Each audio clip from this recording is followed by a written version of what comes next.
Kalau ibu ngobrol, mending ibu aja yang ceramah di sini. Ya, siap ya bu? Perempuan itu susah kalau disuruh dia. Tapi insya Allah ibu-ibu Eka Pahului bisa diam dah. Jangan diam juga, nanti dikira orang bisu. Wahai hukum bi'ahsani tahiyyah, tahiyyati ahlil jinan, wa tahiyyatuhum fiha salam. Salamun qawlan min Rabbir Rahim. Assalamualaikum warahmatullahi ta'ala wabarakatuh.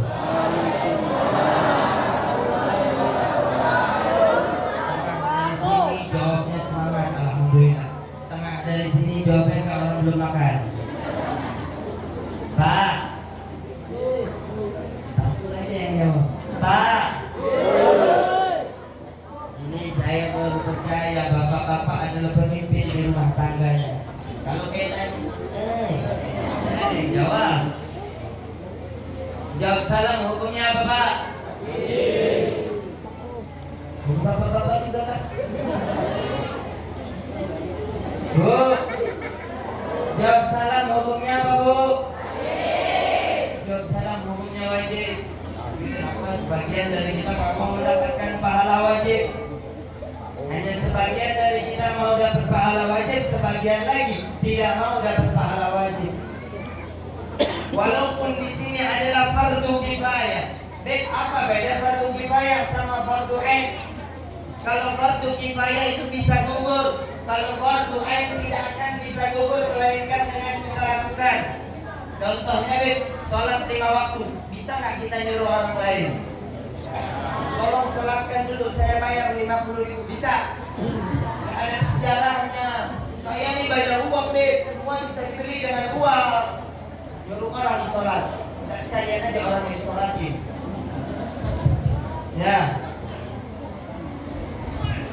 Kalau fardu kifayah, kita qama bihi fa'al sekadar haraj yang bagi.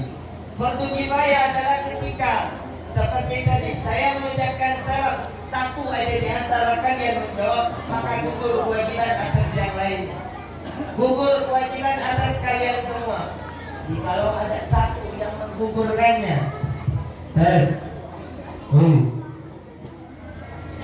tes, oh ini bagus, agak dua ya. Jikalau ada satu orang yang menjawab, gugur kewajiban atas yang lain.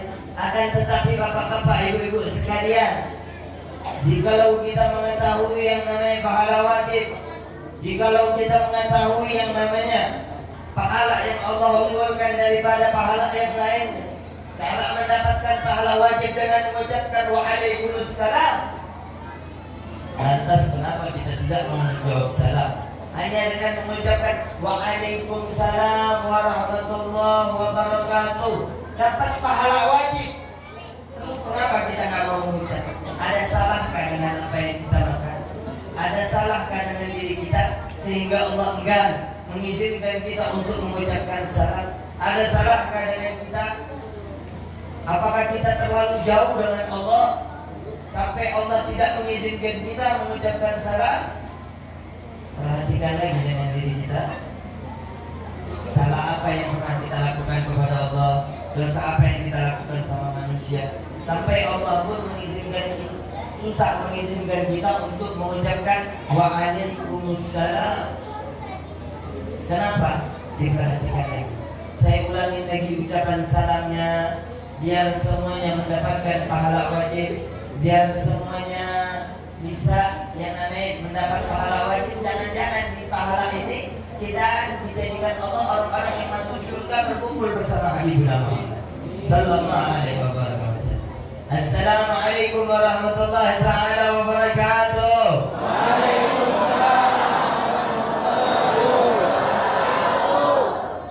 Enak dengar salam. Kayak orang udah makan. Semangat. Ya, alhamdulillah. Alhamdulillahilladzi bi ni'matihi tatimmus shalihat.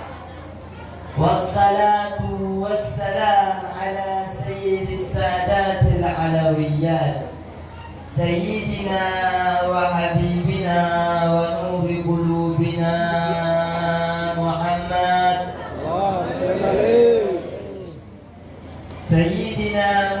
محمد أفضل من في الأرض والسماوات وعلى آله وأصحابه القادات.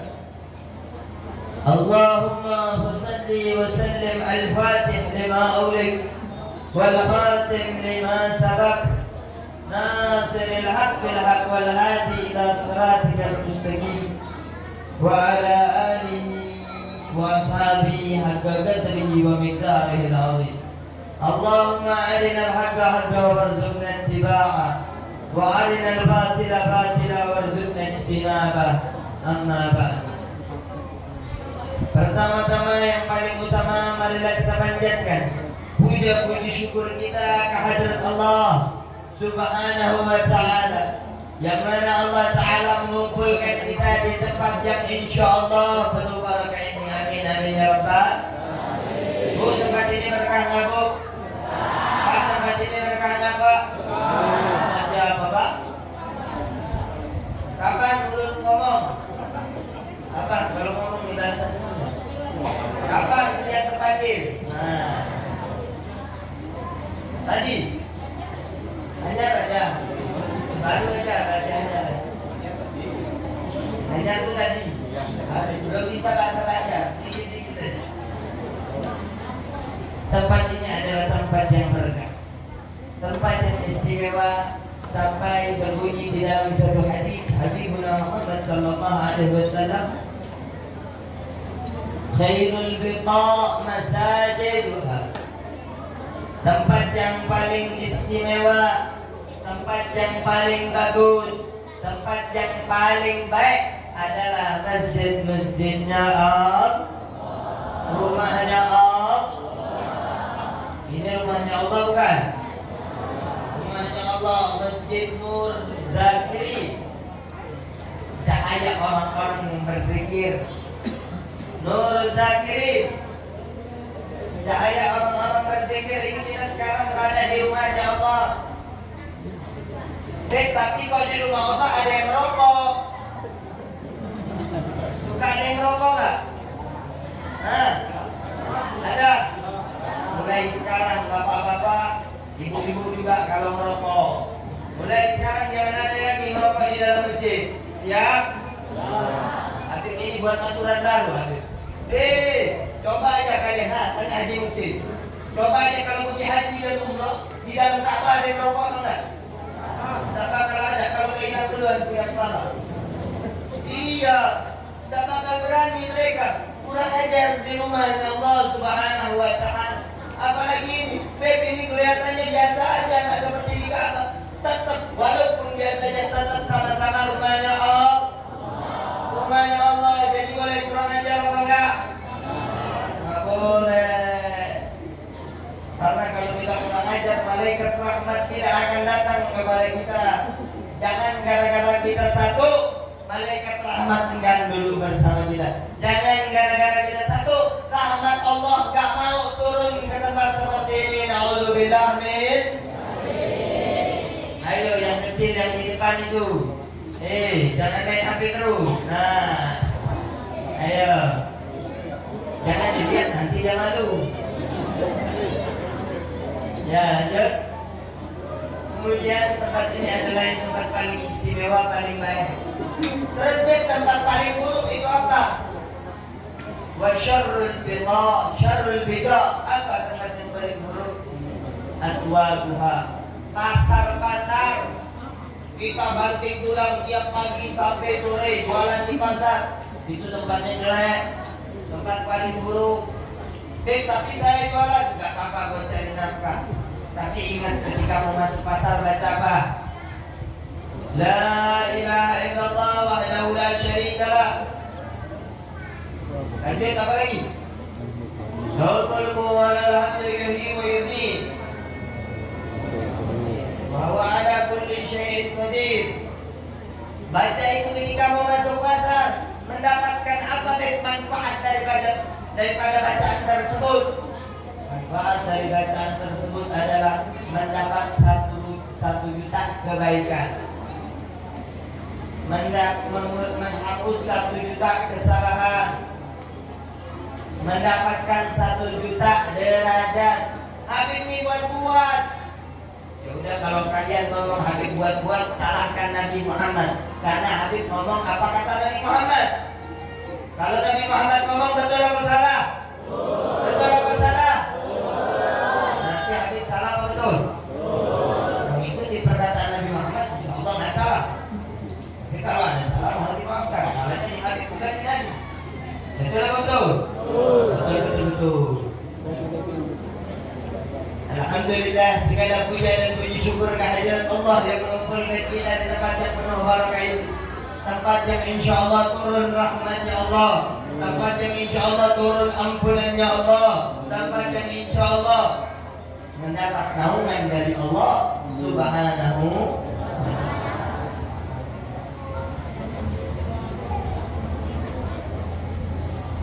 Ya, kemudian salawat serta salam tercurah limpah kepada junjungan alam Nabi segenap makhluk yang mulia, Nabi yang dimuliakan oleh yang maha mulia, Nabi yang agung, yang diagung-agungkan oleh yang maha agung, Nabi Yuna Muhammad sallallahu alaihi wasallam. Nabi yang sangat istimewa, Nabi yang memiliki kedudukan yang sangat agung. Coba kita bayangkan, jikalau kita ditawari menjadi anaknya Nabi Allah Musa ataupun menjadi umat Nabi Allah Muhammad, pilih mana Pak? Jujur aja, pilih menjadi anak Nabi Allah Musa atau umat Nabi Muhammad? Dalam hati sih pengen jadi anak Nabi Allah Musa, pengen ngerasain jadi anak Nabi. Tapi kalau di depan Habib kita sekarang merayakan acara Nabi Muhammad, jadi mengucapkan Nabi Muhammad, betul apa betul? Enggak, sebagian bilang enggak. Percaya aja saya, percaya, insya Allah hatinya benar. Kenapa? Yang mana lebih mulia? Umatnya Nabi Muhammad sallallahu alaihi wasallam. Kenapa umat Nabi Muhammad lebih mulia? Mau tahu? Bulan depan saya kasih jawabannya. Lihat di sini, lagi datang kemari. Jawabannya kenapa? Bulan depan. Ini mau dijawab. Salahkan dia. Dia bilang bulan depan aja. Tutup aja ceramahnya ya. Waalaikumsalam.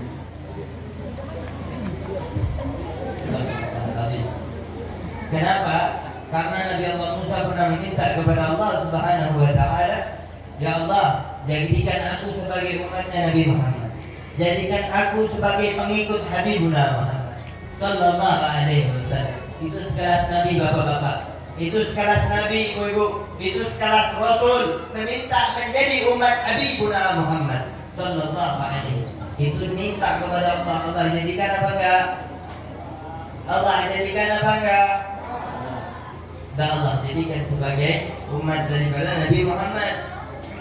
Tapi bapak-bapak, ibu-ibu, hadirin muslimin, muslimat, kita tidak meminta kepada Allah, tapi Allah kasih kita secara gratis menjadi umat daripada sebaik-baiknya Nabi, menjadi umat daripada sebaik-baiknya makhluk, yaitu Habibuna Muhammad sallallahu alaihi wasallam.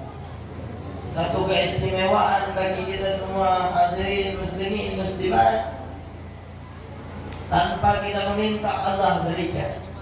Menjadi umat Nabi Muhammad ini satu keuntungan yang sangat istimewa, satu keuntungan yang harus kita syukuri. Saya pengen jadi anak Nabi aja, meninggal dulu mungkin dihidupkan lagi jadi anak Nabi.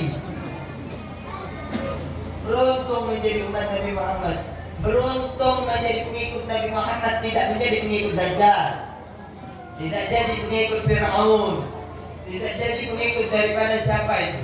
Orang-orang Kristen ya, seperti Zionis Israel. Alhamdulillah, nikmat dari Tuhan yang sangat agung, dijadikan sebagai umat Nabi Muhammad. Kabar gembira ibu-ibu, bapak-bapak, hadirin muslimin muslimat. Apa kabar gembira? kullu ummati yadkhuluna jannah. Nabi Muhammad bilang apa? Semua orang daripada umatku masuk ke dalam surga. Kabar gembira bukan? Gembira bukan? Tapi tenang dulu, hadisnya belum selesai. Illa man aba, kecuali yang tidak mau, kata Rasulullah. Adakah yang duduk di tempat ini yang tidak mau masuk surga? Coba angkat tangan. Yang tak mau masuk surga, angkat tangan. Semuanya mau masuk surga. Apakah amalannya amalan ahli surga? Tahu aja ya.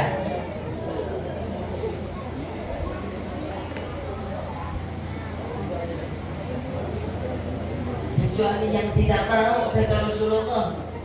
Di sini nggak ada yang nggak mau masuk surga, semuanya mau masuk surga. Sahabat bertanya lagi kepada Habibuna Muhammad wa Rasulullah sallallahu alaihi wasallam. Wa may ya'ba ya Rasulullah, siapa yang tidak mau masuk ke surga ya Rasulullah?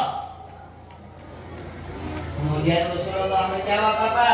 Orang yang tak mau masuk surga itu adalah man ata'ani dakhala jannah wa man asani dakhala nar. Orang yang taat kepadaku masuk ke dalam surga. Orang yang maksiat kepadaku, melanggar perintahku, masuk ke dalam api neraka. Ditinggal pilih, jalan udah ada, cara masuk ke surga udah tahu semua. Kalau masuk surga taat sama Nabi, kalau mau masuk neraka langgar perintah Nabi, ikuti teman syaitanir rajim. Ya, Bismillahirrahmanirrahim. Perempuan ini bisa juga ada. Tapi Masya Allah, saya lihat bongbong badannya besar, pahalanya insya Allah besar, amin. Badannya besar, rezekinya juga besar, amin. Istrinya banyak. Kita doakan kalau istri banyak, ya. Insya Allah hajat-hajatnya terkabul. Jadi pria yang saleh, memiliki keturunan saleh dan saleha, amin amin ya rabbal alamin. Kemudian lanjut lagi dari sampai mana? Syaitan. Jadi temannya setan. Tapi syaitan itu bukan bismillahirrahmanirrahim. Karena ini bukan baca Quran. Kecuali guru kita tadi baca Quran. Baru A'udzubillahi minasyaitonirrajim. Bismillahirrahmanirrahim. Baru kalau mau ngaji Quran. Langsung aja. Astagfirullah. Kemudian lanjut lagi.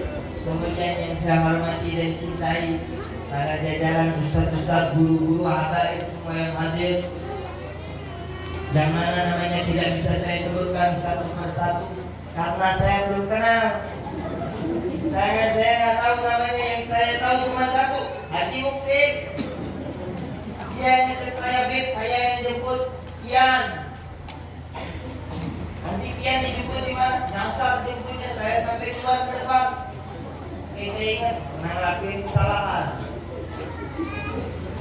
tapi berkat beliau saya bisa sampai di tempat ini. Semoga Allah kabulkan hajat-hajat kita yang hadir di tempat ini. Semoga Allah melancarkan rezeki kita, memanjangkan umur kita, memudahkan semua urusan kita, memperbanyak jodoh kita. Amin amin ya rabbal. Boleh nggak Bu? Boleh apa enggak? Boleh. Coba angkat tangan yang bilang boleh. Saya mau lihat. Siapa Bu? Jodoh banyak, angkat tangan. Orang paling cerdas. Kenapa Beb cerdas? Karena jodoh itu tidak harus istri. Betul apa betul Pak? Dengerin bapak-bapak itu yang pada cerdas. Mobil Alphard kebagian ke kita, jodoh. Pergi umroh digratisin Haji Muksin, jodoh. Pergi haji gratis, jodoh. Kebeli rumah, jodoh. Jodoh bukan Bu? Nanti jodoh banyak nggak? Semoga bapak-bapak jodohnya banyak, amin.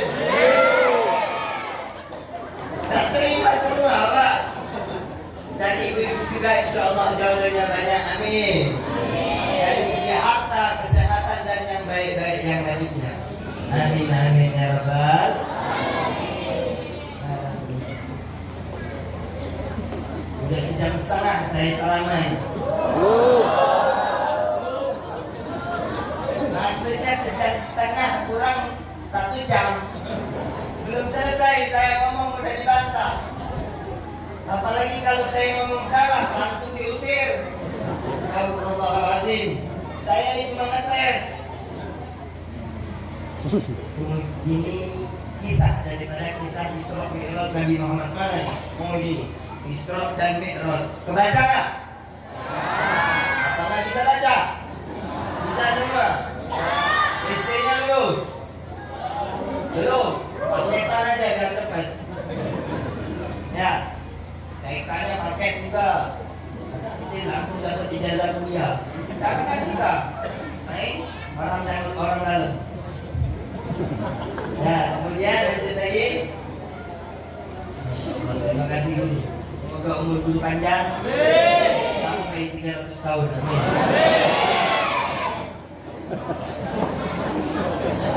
Lanjut rezekinya. Pak Bu mau umur panjang apa enggak? Kalau saya nggak mau terlalu panjang. Panjang 500 tahun meninggal sendirian terus udah meninggal. Kuburin.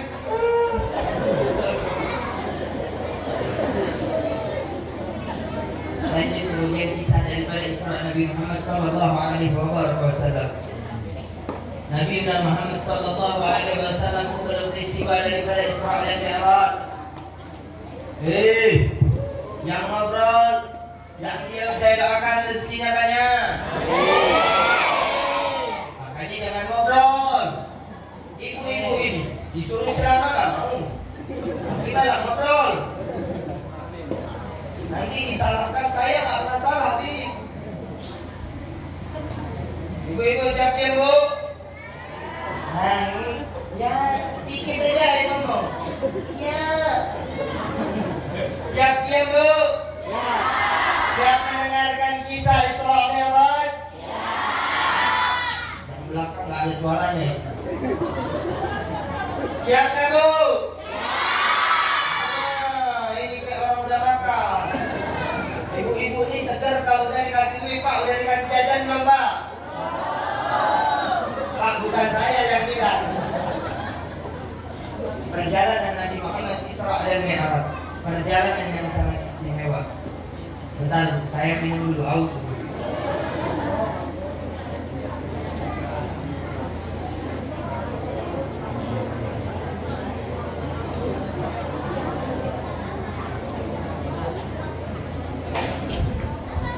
Sallu ala Muhammad. Pada saat itu Nabi Muhammad dirundung dengan kesedihan. Nabi Muhammad dirundung dengan kesedihan. Nabi Muhammad ditinggal. Mic-nya boleh minjem ya.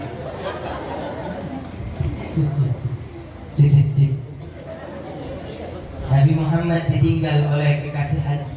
Nabi Muhammad ditinggal oleh seorang cintanya, cinta sejatinya.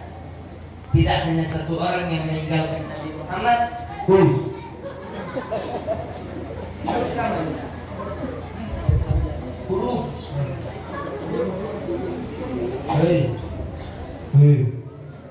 Tes 1 2. Nabi Muhammad ditinggal oleh kekasih hati. Tidak hanya ada satu orang yang meninggalkan Nabi Muhammad, tapi 2 daripada kekasih Habibuna Muhammad. Yang pertama adalah istri tercinta Habibuna Muhammad, istri yang paling Nabi Muhammad sayangi, istri yang paling Nabi Muhammad cintai, yaitu Sayyidatuna Khadijah Al-Kubra bintu Khuwailid. Itu kekasih Rasulullah yang sangat Rasulullah sayang, kekasih Rasulullah yang sangat Rasulullah cintai. Pak, Bu, saya tuh tahun kemarin ya, cerita sedikit ini hidup saya ya. Tahun kemarin saya pernah Mekah. Saya tidak mau sama perawan. Bentar dulu. Kan saya bukan tahun kemarin. Saya bukan. Tahun kemarin saya bukan. Pengennya sama gadis. Cocok gak? Cocok. Bujang sama gadis. Terus orang-orang sampai ini bilang apa? Bik, katanya Habib mau mengikuti Rasulullah. Rasulullah itu menikahnya dengan janda, Bik. Janda umur 40 tahun, Bik. Saya garuk kepala, habis itu saya mikir, Bu. Saya garis lagi. Iya, Rasulullah menikah dengan janda. Saya bilang, kasih saya spek seperti Sayyidah Khadijah. Bagaimana spek seperti Sayyidah Khadijah? Paling cantik di kota Mekah. Apakah ada yang paling cantik di kota Samping? Tak ada. Ya udah, saya tak mau yang paling cantik, yang biasa aja. Tidak apa-apa. Tapi poin kedua mesti didapatkan. Apa deh? Kekayaan Sayyidah Khadijah, kekayaan 2/3 kota Mekah. Ada tak kekayaan 2/3 kota Samping? Jadi mati saya. Nggak ada.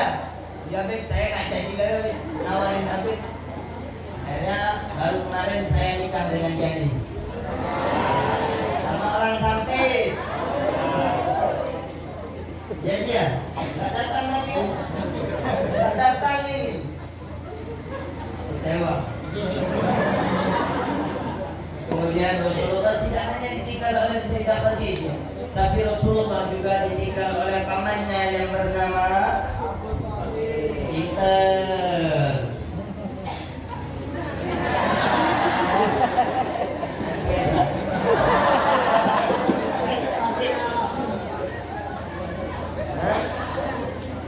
Luarnya korek. Tadi saya, nanti kira merokok di mesin. Tadi saya udah larang, kok Habib mau merokok nih. Tapi tunggu begitu. Nanti aja. Apa? Tinggal oleh pamannya Abu Thalib. Yang mana paman sangat membela Rasulullah. Yang mana paman tersebut memasang badan ketika ada kaum Quraisy mau memerangi Habibuna Muhammad Sallallahu Alaihi Wasallam. Dua orang kekasih Nabi Muhammad meninggalkan Nabi Muhammad pada saat yang berdekatan. Ketika dalam kesedihan ditinggalkan oleh pamannya, maka kesedihannya pun bertambah. Maka kesedihan Nabi Muhammad Sallallahu Alaihi Wasallam bertambah. Kemudian Allah Ta'ala mau menghibur Habibuna Muhammad. Allah Ta'ala mau menghibur kekasih Allah, yaitu Nabi Muhammad. Nanti itu bebasnya. Allah Ta'ala mau menghibur kekasihnya, yaitu apa? Memerintahkan dua malaikat, pemimpin daripada malaikat. Yang pertama adalah malaikat Jibril, yang kedua malaikat Israel.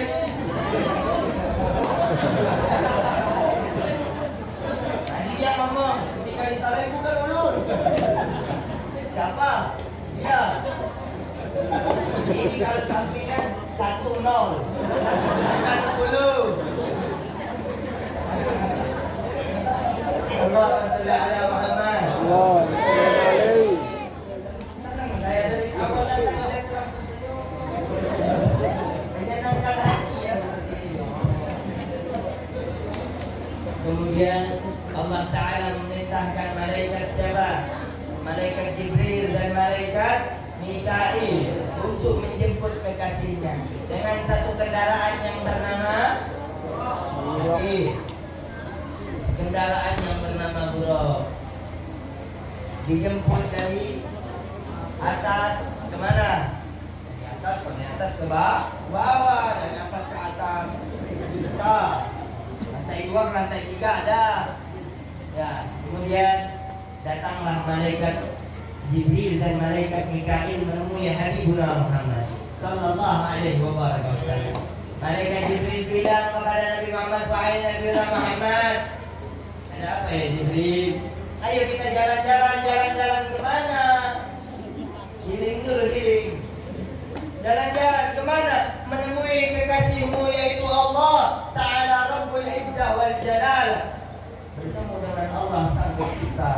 Rabbul Alamin yang menciptakan apa? Alam semesta. Tapi sebelum pergi, dirimu mau dioperasi dulu. Oke, zaman dulu ada mesinnya kah? Ada listrik kah? Apakah? Jawab terus. Tak apa kalau jawabannya benar. Salah.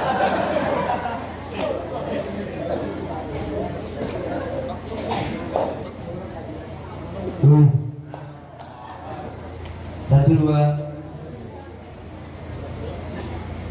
Tapi dioperasi dulu Nabi Muhammad kata Malaikat Jibril. Zaman dulu bagaimana operasinya?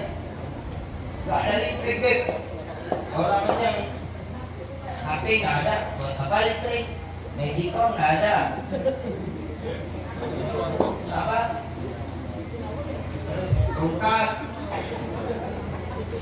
mobil listrik gak ada zaman dulu. Apalagi Toyota gak ada, cuma ada Honda. Innova gak ada. Adanya apa? Kuda. Zaman dulu gak ada. Terus bagaimana malaikat mengoperasi Nabi Muhammad? Gak tahu, saya gak lihat. Tapi Nabi Muhammad dadahnya dibelah. Ketika dibelah, dibersihkan semua penyakit hati yang ada di diri Nabi Muhammad. Dibersihkan semuanya, diisi dengan hasanat, kebaikan. Selesai dari situ, dijahit lagi seolah-olah itu tidak pernah yang namanya dibedah, tidak pernah yang namanya dioperasi. Itu daripada kehebatan Allah Subhanahu wa Ta'ala. Idza qala lahu kun, ketika Allah berkata jadilah, maka jadilah. Contoh daripada kekuasaan Allah apa? Allah ciptakan ada yang kurus, ada yang berat, ada yang bungas, ada yang biasa. Begitu kan? Contoh lagi daripada kekuasaan Allah yang bisa kita lihat apa? Bumi ini ada tiangnya. Tak ada, Beb. Tapi awalnya jatuh apa enggak? Tapi kalau masjid ini enggak ada tiangnya, roboh enggak? Timpa masjid.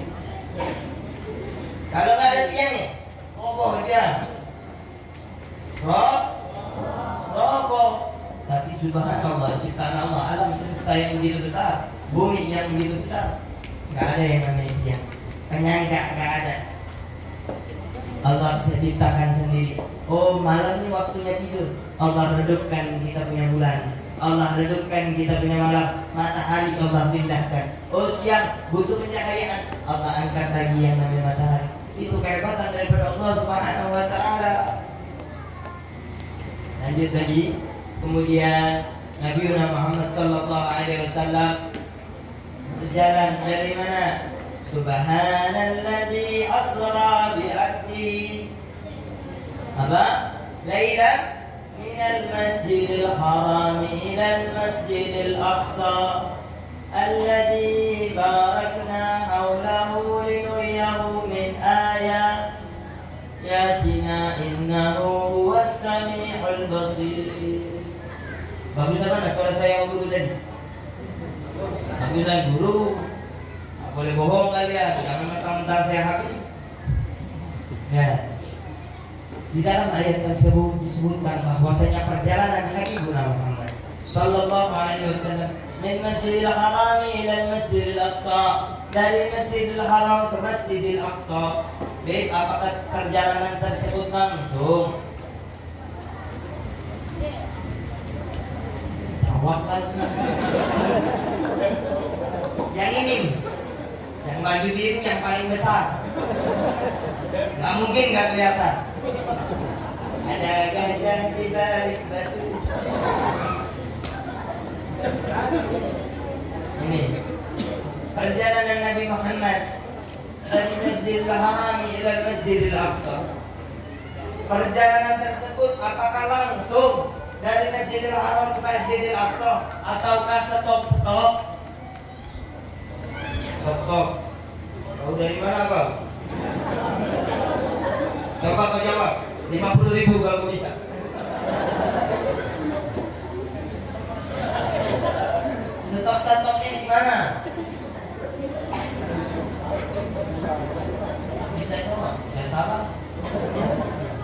Nabi Muhammad stop. Stop.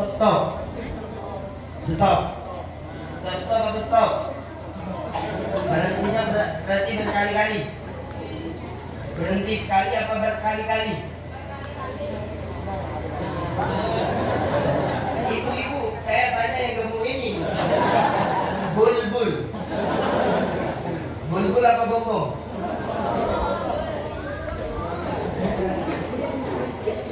Ya lanjut. Nabi Muhammad stopnya berkali-kali. Stopnya di mana aja? Pertama kota Yasrib. Tahu kota Yasrib di mana? Kota Yasrib adalah kalau orang umroh pasti ke kota Yasrib. Orang umroh pasti ke kota Yasrib, pasti mampir. Orang haji pun pasti mampir ke kota Yasrib. Di mana di kota Yasrib?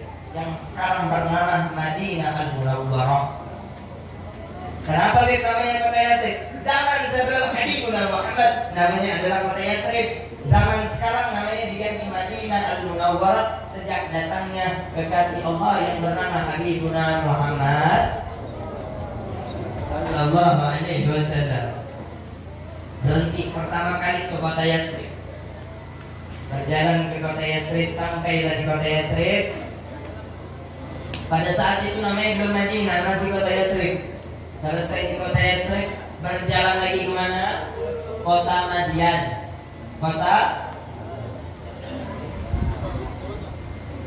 Berjalan lagi ke kota Madian. Kota Madian itu tempat apa? Tempat persembunyian Nabi Allah Musa dari kejaran Fir'aun. Persembunyian Nabi Allah Musa dari kejaran Fir'aun, yaitu yang bernama kota Madian. Yang kedua, yang ketiga berarti. Yang ketiga Nabi Allah Muhammad stop lagi di mana? Bukit Tursina. Siapa yang nanya kau? Bukit Tursina, tempat pertemuan Nabi Allah Musa dengan Allah, tempat pemberian kitab yang bernama apa? Injil apa Zabur? Bu? Hah? Zabur. Injil apa Zabur? Kata dia Injil, kata ibu-ibu Zabur. Kalau kata saya Taurat, salah semua. Hah?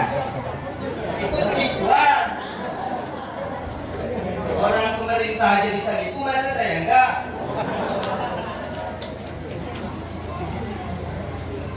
Kitab itu diturunkan berapa? Banyak. Bukan 4, kau tahu. Ada Suhuf yang namanya Suhuf Adam, ada Suhuf Ibrahim. Bukan hanya 4 tersebut. Banyak daripada kitab yang diturunkan, tapi yang hanya kita ketahui adalah 4. Kalau kalian belajar yang namanya Aqidatul Awam, Suhuful Ibrahim bin Kalimi, Biha Kalam Akamil Halim, di situ banyak disebutkan. Nanti di syaratnya semuanya disyaratkan. Kalau kita belajar. Ya lanjut. Yang diturunkan jadi apa? Injil. Taurat tuh jangan terkecoh, yakin dengan diri sendiri. Yang diturunkan oleh Allah adalah Taurat kepada Nabi Allah Isa. Nabi siapa bu? Musa. Kemudian kemana lagi? Bethlehem. Apa itu tempat tersebut? Tempat lahirnya Nabi Isa alaihissalam wassalam alaih. Kemudian selesai sampai di situ, barulah kemana? Masjidil Aqsa atau Yerusalem. Sekarang yang diklaim oleh orang-orang kafir Zionis Israel, padahal itu tempatnya orang-orang Palestina. Allah mensurna Islam wal muslimin wal Palestin. Amin. Amin amin ya rabbal alamin. Itu Palestina. Sekarang lagi diserang. Nabi Muhammad keliling 4 tempat baru sampai ke Palestina. Habis keliling baru sampai ke Palestina, Masjidil Aqsa. Habis itu Nabi Muhammad disuguhkan minuman. Apa minuman tersebut? Ada 2 minuman. Yang pertama susu, yang kedua minuman keras. Apa teh? Lena. NS saja. Harus. Apa? Bukan NS. Air keras. Apa? Minuman keras. Yang disuguhkan di hadapan Habibullah Muhammad. Yang disuguhkan di hadapan Nabi Muhammad, yaitu yang pertama susu, yang kedua minuman keras. Yang mana Nabi Muhammad mengambil? Nabi Muhammad mengambil susu diminum, bukan kita. Dan minuman keras lebih menggiurkan. Alhamdulillah, men. Hati-hati yang masih suka minuman keras, masih suka minum minuman keras. Tobat mulai sekarang nama Allah. Minta ampun sama Allah, minta ridho sama Allah. Jangan balik lagi ke maksiat tersebut. Di kampung ini masih ada yang suka minum nggak? Banyak. Pak, bukan saya yang bilang, bukan saya yang bilang, tapi Allah yang lihat. Takut itu bukan sama saya, bukan sama pemerintah, tapi sama Allah. Pak, Bu, perlu kita ketahui. Malaikat rahmat tahu. Malaikat rahmat turun rahmatnya di tempat yang seperti ini. Tapi ketika ada orang melakukan hal-hal yang tidak baik, hal-hal makruh atau hal-hal yang tidak disukai oleh Allah, maka rahmat tersebut tidak akan turun. Malaikat rahmat itu pilih-pilih. Tapi malaikat yang mencabut nyawa sama pencatat dosa itu tidak pilih tempat. Di masjid lagi sholat, waktunya meninggal, kabur. Tidak. Di diskotek lagi maksiat, aku ingin tobat, enggak, langsung dikabul. Lagi minum, lagi judi, lagi apapun maksiat kepada Allah, ataupun lagi melakukan hal baik, tetap dikabul oleh malaikat Israel. Tak mana ketika telah datang ajal, la yastaqimuna sa'atan wa la yastaghfirun. Dalam Al-Quran disebutkan, kalau telah datang ajal kepada kita, tidak akan bisa dimajukan sedetik pun ataupun ditakhir. Mau panjang umur, biar bisa tobat. Iyan pun apa? Ulun apa? Ulun saya. Kalau Iyan, itu. Kamu berarti. Biar ulun bisa obat, bisa tobat.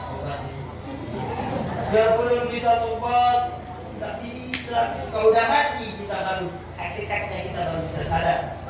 Maka dari itu tobatnya mulai sekarang, jangan nanti. Barangkali kalau nanti dicabut duluan, tak bisa lagi nanti. Udah meninggal duluan. Jadi mulai sekarang kita tobat, minta ampun kepada Allah, minta ridho kepada Allah, tidak mau lagi balik kepada maksiat seperti minum-minuman keras, ataupun perzinahan, ataupun main slot, berjudi. Banyak, Bu, maaf, di samping ini saya berapa kali nemuin orang main judi. Tak takut orang zaman sekarang maksiat diumbar-umbar di depan umum. Mereka maksiat di depan manusia, nggak takut lagi sekarang. Kalau zaman dulu nggak ada yang berani. Ini adalah orang-orang paling asraf, tidak ukubah asraf. Jika disiksa Allah, ini orang-orang yang paling cepat kena siksa. Karena mereka udah gak takut lagi sama Allah, udah gak percaya lagi sama Allah. Main judi terang-terangan, maksiat terang-terangan. Allah udah gak ngazab lagi, gak percaya saya sama Allah. Hati-hati.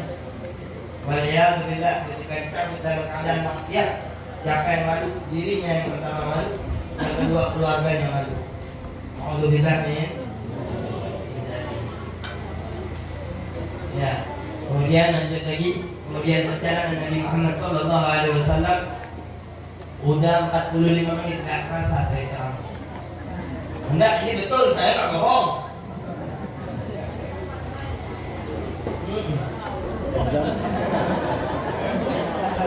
Ulit lagi. Nabi Muhammad naik ke langit pertama, naik ke langit kedua, langit ketiga, 4, 5, 6 sampai 7. Bertemu dengan nabi-nabi di setiap langit. Langit pertama bertemu dengan Nabi, ada Nabi Yahya, Nabi Zulkifli, semuanya, Idris dan yang lain-lainnya. sampai langit ketujuh bertemu dengan Nabi Allah Musa apa Ibrahim? Ibrahim apa Musa? Ibrahim apa Musa? Ibrahim apa Isa? Betul. Betul, yaitu Nabi apa? Nabi Ibrahim.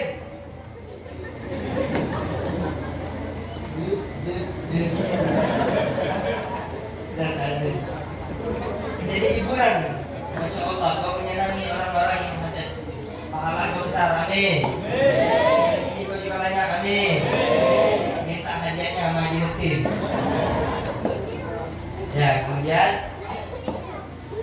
selesai sampai di situ Nabi Muhammad berjalan lagi. Bu, sayangnya agak capek, saya duduk aja Pak ya. Kemudian sebentar aja sebentar.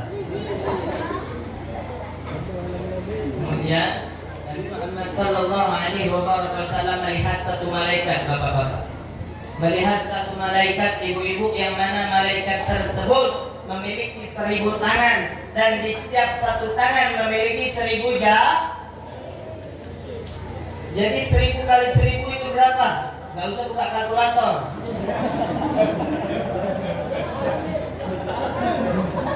Mau balik kan? Kenapa tiap-tiap jam? Tak terima, tapi jamannya lama. 1000 kali 1000 berapa? 2000 liter kertas.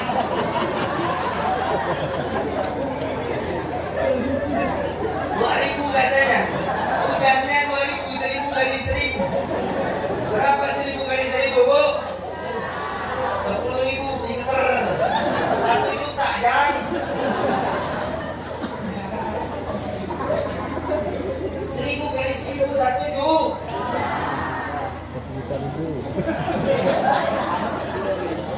Saya pikir badannya besar itu ilmunya banyak. Saya nggak bilang ilmu sedikit. Ya. Kemudian lanjut, malaikat tersebut memiliki 1 juta jari. Berapa? Oh benar. Udah dikasih tahu. Memiliki 1 juta jari. Kemudian apa? Nabi Muhammad bertanya kepada malaikat Jibril. Ya Jibril, siapa malaikat tersebut? Apa tugas malaikat tersebut? Kemudian malaikat Jibril bilang kepada Habibuna Muhammad, wahai Nabi Muhammad, itu adalah salah satu malaikat Allah, yang mana malaikat tersebut Allah ciptakan menghitung tetesan air hujan dari zaman Nabi Adam hingga saat ini. Jadi Allah juga menciptakan malaikat menghitung tetesan air hujan. Bisa nggak ngitung hujan? 1 juta.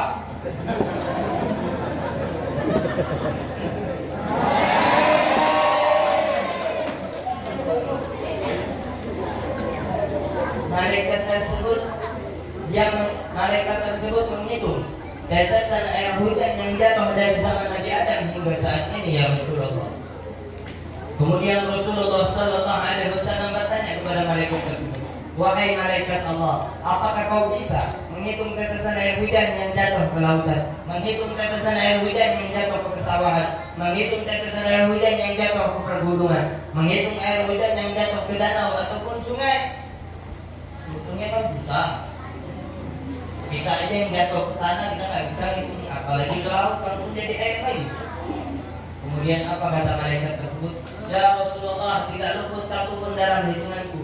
Semuanya masuk dalam hitunganku. Semuanya masuk dalam hitunganku. Tidak pernah terlewatkan satu pun dalam hitungan.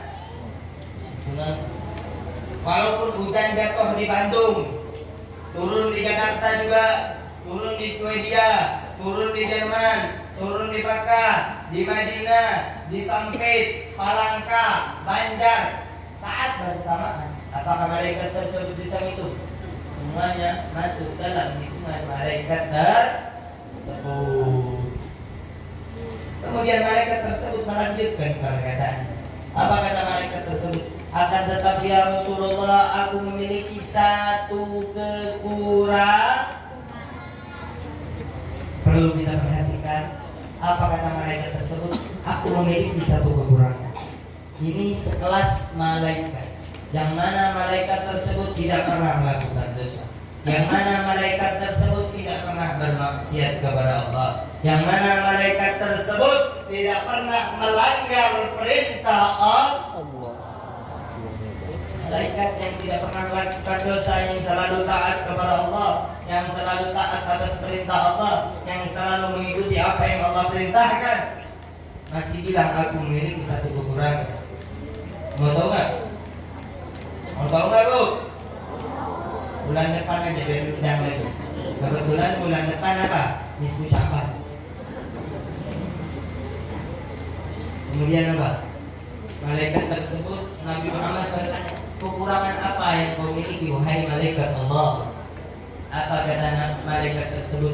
Kekuranganku adalah tidak bisa menghitung rahmat Allah, yang mana di situ disebutkan namamu dan nama Tuhanmu ya Rasulullah. Allahumma shalli wa sallim alaihi. Allahumma salli alaihi. Mati seperti apa itu, Bu? Mati seperti ini, Pak. Dari tadi kita menyebut nama Allah, dari tadi kita menyebut nama Nabi Muhammad. Malaikat tersebut tidak bisa menghitung rahmat Allah yang turun di tempat yang seperti ini, yang mana di situ disebutkan nama Nabi Muhammad dan disebutkan nama Allah Subhanahu wa ta'ala. Satu keistimewaan, satu keagungan, satu anugerah bagi kita semua yang duduk di tempat ini. Kita ini adalah orang-orang pilihan, Bu. Pak, kita ini orang-orang pilihan, yang mana Allah izinkan kita dulu di tempat yang seperti ini, yang mana Allah Ta'ala masih mengizinkan kita untuk mendapatkan rahmat, yang mana Allah Ta'ala masih mengizinkan kita untuk mendapatkan ampunan, yang mana Allah Ta'ala masih mengizinkan kita untuk mendapatkan maghfirah dari Allah Subhanahu wa Ta'ala. Ini kesempatan yang sangat istimewa. Mana je? Nah, lari.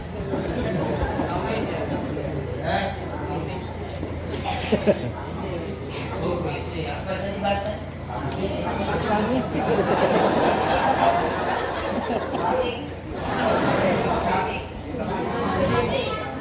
Pokoknya itu. Ya. Jadi satu keistimewaan bagi kita, malaikat yang memiliki 1 juta jari, yang bisa menghitung tetesan air hujan yang jatuh dimanapun, tidak bisa menghitung rahmat Allah yang turun di tempat yang seperti ini. Itu anugerah dari Allah Subhanahu wa ta'ala untuk kita semua yang hadir di tempat ini. Kemudian lanjut lagi. Lanjut. Boleh capek Pak ya? Bila nanti capek saya dulu. Saya pulang lagi. Capek Pak ya? Capek Bu? Nggak capek, Habibnya capek.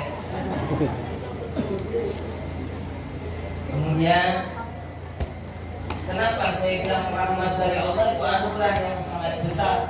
Kenapa saya bilang rahmat dari Allah itu suatu keistimewaan yang sangat istimewa? Kenapa? Karena tidaklah manusia yang ada di tempat ini, tidaklah manusia yang ada di ujung bumi pun masuk ke surganya Allah, melainkan dengan rahmatnya Allah Subhanahu wa ta'ala. Manusia tidak akan bisa masuk ke surganya Allah melainkan dengan rahmat Allah. Sampai ceritakan zaman sebelum zaman Nabi Muhammad sallallahu alaihi wasallam, ada satu manusia yang mana manusia tersebut hidupnya 500 tahun.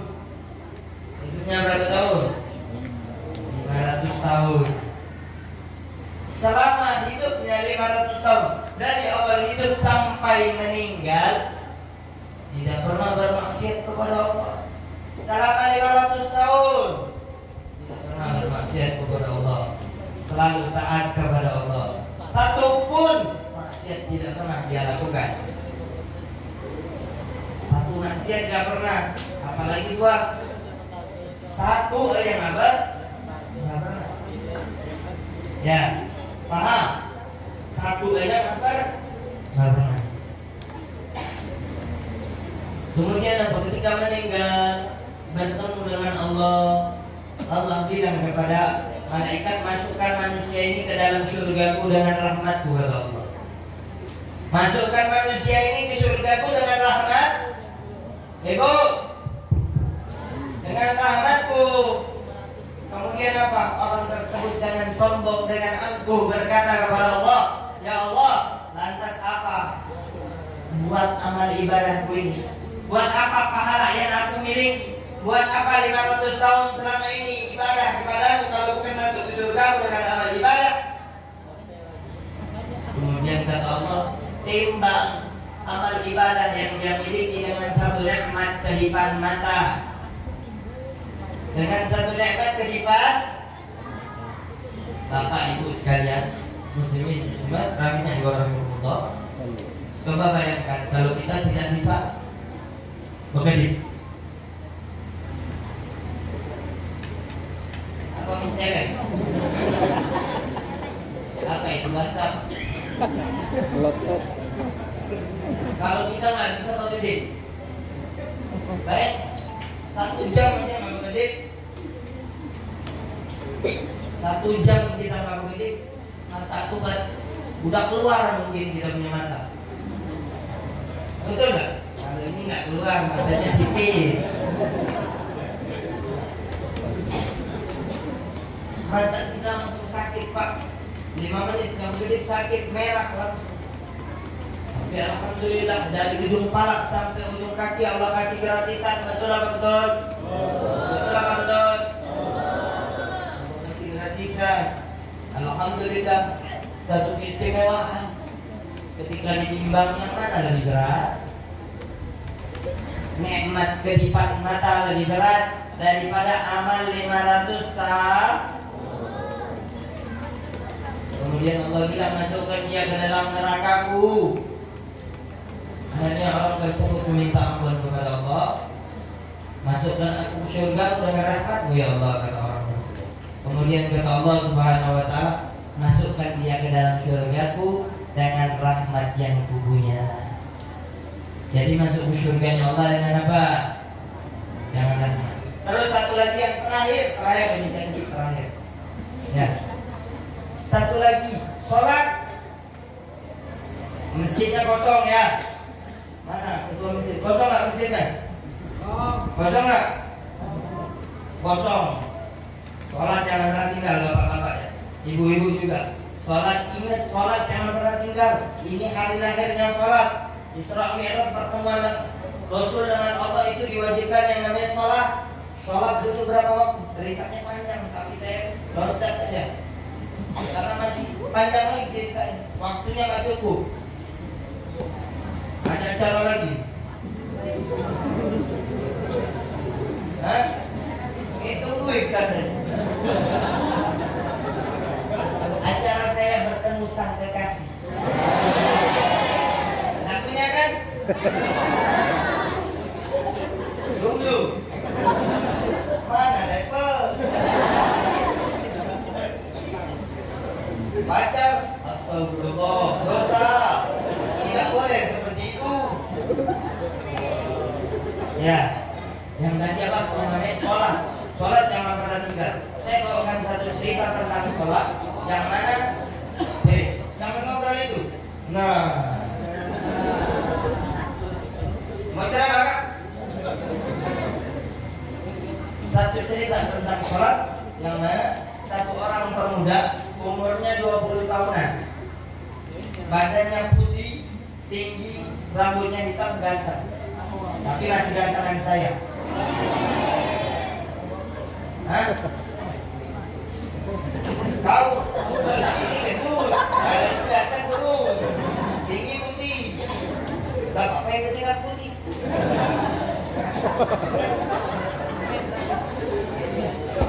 Kau juga bisa.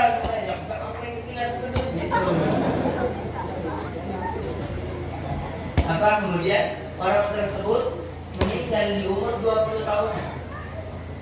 Ketika dia meninggal, dikuburlah orang tersebut. Cincin tukang gali kubur itu jatuh ke kuburan. Dia ingat dia izin sama keluarga mayit tadi, keluarga jenazah, izin mau gali kubur, incen aku ketinggalan. Ketika digali kuburan selesai, ramai orang melihat. Ding. Tungguin ya. Ketika digali, bagaimana jasad yang putih bersih, tinggi, tampan, rupawan, rambut yang hitam, rambut tersebut berubah menjadi putih. Belum 1 hari Bapak Ibu sekalian, jasadnya belum 1 hari, rambut tadi berubah menjadi putih, badan tadi berubah menjadi gosong.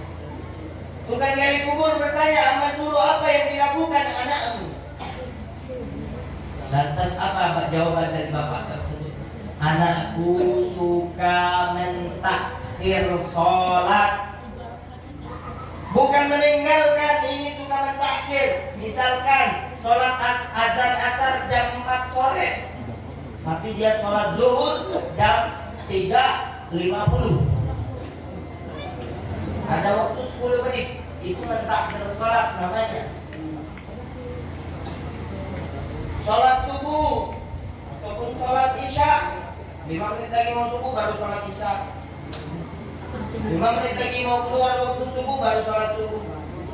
Itu mentakhir sholat, bukan meninggalkan rakyatnya, meninggalkan sholat. Ini orang yang mentakhir, azabnya aja belum 1 hari jasad sudah gosong. Yang malu siapa? Yang pertama dia malu karena dia bisa melihat diri dia sendiri dan dipertontonkan, apalagi dilihat oleh semua orang. Yang kedua, keluarganya juga malu. Mau buat malu keluarga? Mau enggak? Saya juga nggak mau. Ya, mungkin sekian itu nasihat dari saya buat saya dan buat kalian semua. Jangan pernah tinggal sholat. As-salatu nabiyyuddin wa man aqama aqamaddin wa man taraka faqad ada. Sholat yang agama, barang siapa yang meninggalkan sholat, sholat yang agama, barang siapa yang mendirikan sholat, maka orang tersebut mendirikan agama Allah. Barang siapa yang meninggalkan sholat, maka orang tersebut meninggalkan agama, menghancurkan agama Allah. Tinggal pilih, mau jadi golongan yang mendirikan agama Allah atau minum.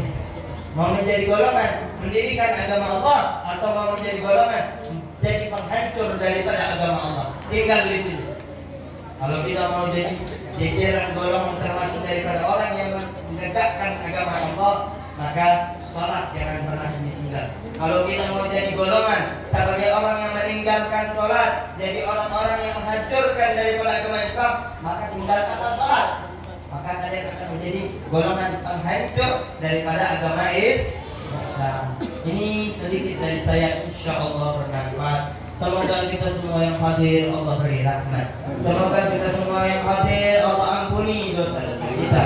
Allah kabulkan segala hajat-hajat kita, hajat dunia dan hajat akhirat. Semoga Allah permudah perlancar semua urusan kita, hajat dunia dan hajat akhirat. Semoga Allah izinkan kita untuk memandang wajah Nabi Muhammad walaupun hanya di dalam mimpi. Semoga Allah izinkan kita untuk menginjakkan kaki di Baitullahil Haram. Semoga Allah izinkan kita untuk berziarah ke makam Nabi Muhammad sallallahu alaihi wasallam. Dan permintaan kami yang paling agung ya Allah, semoga kami Engkau izinkan untuk duduk bersanding di surga bersama Nabi Muhammad, untuk bisa bertatap muka bercanda ria bersama Habibuna Muhammad sallallahu alaihi wasallam. Rabbi fanfa'na bi barakatihim واهدنا الحسنى بحرمتهم وامنا في طريقتهم ومعرفاتهم من الفتن يا الله بها يا الله بها يا الله يا الله بها يا الله بها يا الله بحسن الخاتمه يا الله بها يا الله بها يا الله بحسن الخاتمه